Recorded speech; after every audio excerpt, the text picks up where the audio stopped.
سلام. أنا سميتني وصال من مدينة جديدة.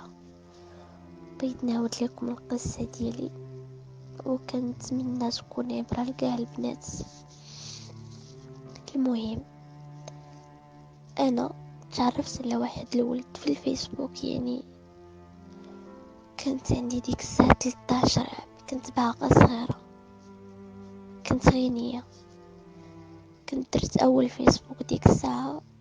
كان واحد الولد أول واحد طلع عندي، بقيت كنهضر معاه، عطيه وقتي كله، وديك الساعة بقينا كنهضرو. المهم تعلقت بيه بزاف، يعني وانا مازال صغيرة في سن المراهقة، وكان اول حب ليا، وبدينا كنهضرو وكنصيفطو تصاور لبعضياتنا.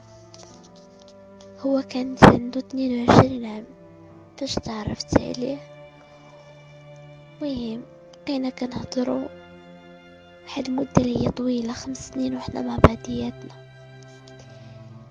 حنا يعني 5 سنين وانا كنهضر معاه. حاولت نختصر لكم بحكم انني كنت مازال كنقرا باش تعرفت عليه.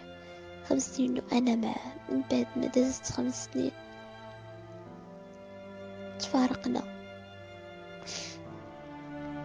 كنت تفارقت معاه وداز عام، ما بقيناش كنهضر، ما بقيناش كنتواصلوا نهائيا، وكنت تأثرت بزاف وبقى فيا الحال بان داك السيد اللي كان بغيه ما بقاش في حياتي. وكنت مرضت وتأثرت، مبقيتش كنقرا مزيان، خرجت من المدرسة، ما كملتش قرايتي. كنت يوميا كنمشي حدا البحر وكنجلس، ودائما كنكتب سميتو. كانت سمية ديالو مراد، كنكتب سميتو فاش ما كان. المهم غير نتفكرو، كنت كنتمناه يعيط ليا. صافي ما بقاش كيتصل، الفيسبوك ديالو مبقاش كيدخل ليه. مرضت وتعقدت بزاف. من بعد داز عام وانا هكاك، قلت واحد النهار غادي نعيط ليه، غادي نسمع غير صوتو وغادي نقطع. اول ما هضرت معاه قلت ليه الو، هضر معايا قال لي شكون؟ قلت ليه واش خالي؟ درت براسي غير غلطه في النمره. اول ما هضرت معاه عرفني وفرحت بزاف، وحتى انا فرحت.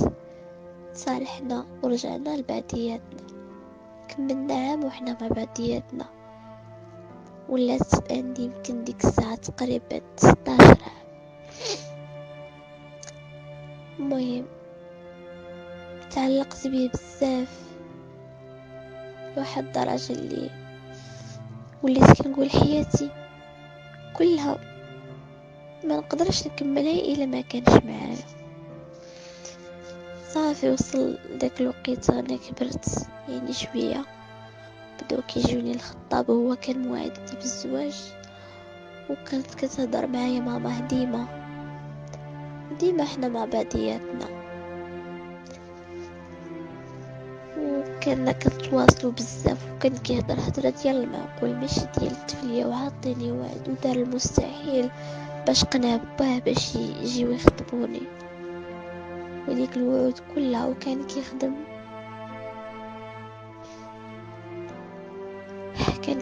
على قبلي انا باش يوفر لي داك الشيء كله، باش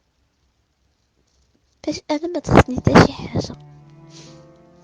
كان كيخدم وكيزيد سواع باش غير ياخد مصروف ويخبيه ويجمع الصداق والعرس وداك التخربيق كله. واحد النهار تناقش انا وماما، قالت لي والو خاصك تبعدي عليه. انا ما قدرتش. هدرت معاه، قلت لي شوف انا وياك غادي نتفارقوا. في الاول تعصب بزاف وقال لي لا انت غير كتضحكي معايا. قلت لي لا كنهضر بصح، انا وياك خاصنا نتفارقوا.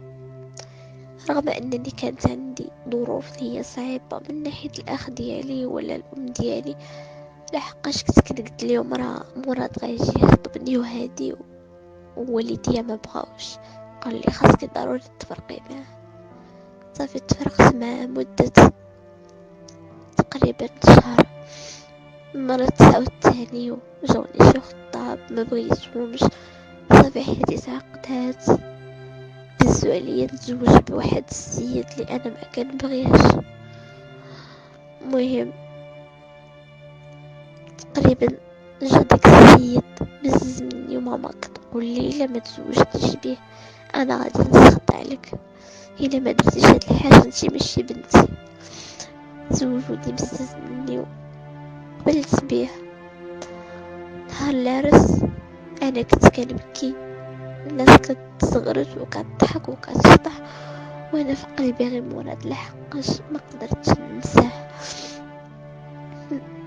ولكن المهم داز العرس بحكم انني ما تكاتبتش مع داك السيد لحقاش كانوا ما كانش تقريبا كانت خاصة شي وثيقة ديال شي حاجة مهمة ما عرفت شنو هي، حيت ملي مشينا نتكاتبو قال لك خاصة شي حاجة نساوها. المهم دار فيها الله خير ما كملناش، يعني ما تكاتبش مع داك السيد. قالوا غنديروا العرس من وراها غادي نكاتبو. درت انا العرس دوزتو شويه قال لك لا خاصنا ندوها مهما دازت العرس، يعني هاد السيده صافي خاصها ضروري تمشي عند راجلها واخا انا ما مكاتبش معاه. ما مشيت انا ما خليتوش يقيسني، ما خليتوش يقرب ليا نهائيا بحكم انني ما كنبغيش. كل ما كنشوف في داك السيد وكيبغي يقيسني كنتفكر كاع اللحظات اللي عشت مع السيد اللي كنت كنحلم به واللي كنت كنموت عليه. المهم ما خليتوش يقيسني. ذاك النهار كان الحد وكان صعيب عليا في الليل. اول ما دخلت البيت ما قدرتش، قلت لي والو ما نخليكش تقرب ليا واخا تلاقى السما والارض.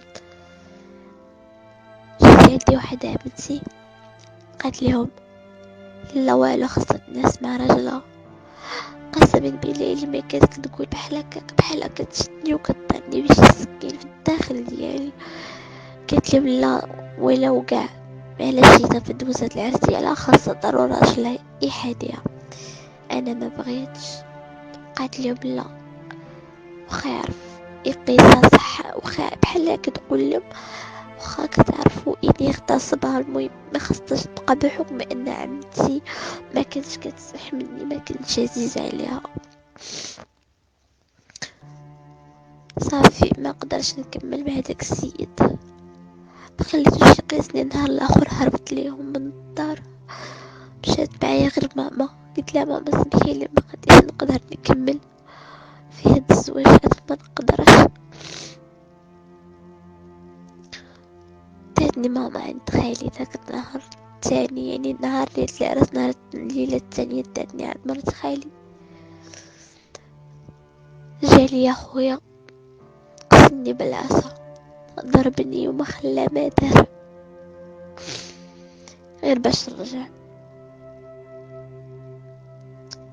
لدرجة ضربني بالموس كيسحب لي بانني انا ماشي بنت، بان داك السيد جرى عليا وضربني. مشيت لديك الساعة للسبيطار نعست فيه يومين. انا ناعسة في السبيطار. المهم هادشي اللي كنعاود لكم دابا راه ما داش عليا بزاف وباقا دابا كنواجه المصير ديالي. المهم من بعد صافي ما قدرتش رجع قال لي صافي ما تعتبرنيش خوك ونسيتي عليك. هو ضربني بالموس وما قدرش يقول راه اختي، الاقل غادي يقول راه هذيك اختي خاصني نسمح ليها ولا شنو عندها. هو كيشوفني مضروبه بالموس وكيقول لي كي ما رجعتيش انا ماشي خوك. كانت صدمه ثانيه ليا. صافي قلت لي ما راجعش انت ماشي خويا. رغم داك الالم ديال داك الجرح لحقاش جربني غير في يدي.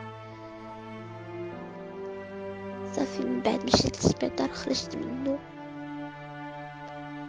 رجعت عند خالي جلست معاه ورجعت عيطت لمراد، قلت ليها شنو بقى فيه الحال بزاف، لكن قال لي ما نقدرش نرجعوا لبعضياتنا. قال لي انت شرحتيني بزاف بالهضره ديالك، وقال لي انا كنبغيك مي ما غاديش نكون معاك، اسمح لي. كانت الصدمه الاخيره ليا.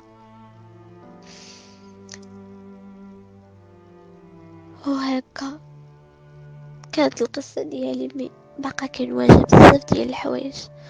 نصيحه لكاع البنات، ما ديريش شي حاجه بزز عليك، ماشي اي حاجه بغاوها والديك راه غتكون لمصلحتك، حيت كاين شي حوايج كيكونوش لمصلحتنا غير كيأذيونا. انا رغم هادشي كله اللي وقع لي، يعني ماما قسات علي بزاف، بي سمحت لها من قلبي، ولكن الحاجه الوحيده اللي ما غاديش تسمح لها هو راسي. انا اللي ظلمت راسي. كنتمنى كاع البنات ما يرتكبوش نفس الغلط ديالي، ما تزوجوش بشي واحد ما كتبغيوش، حيت غادي غير تقاسيو بزاف بحال كيف ما راه وقع لي. ودابا انا حاليا راه ما عايشاش في دارنا. سمحوا لي بزاف الا طولت عليكم، مي كنتمنى كل وحده تختار الطريق اللي بغاها لها قلبها، ماشي اللي بغاها لها شي حد اخر.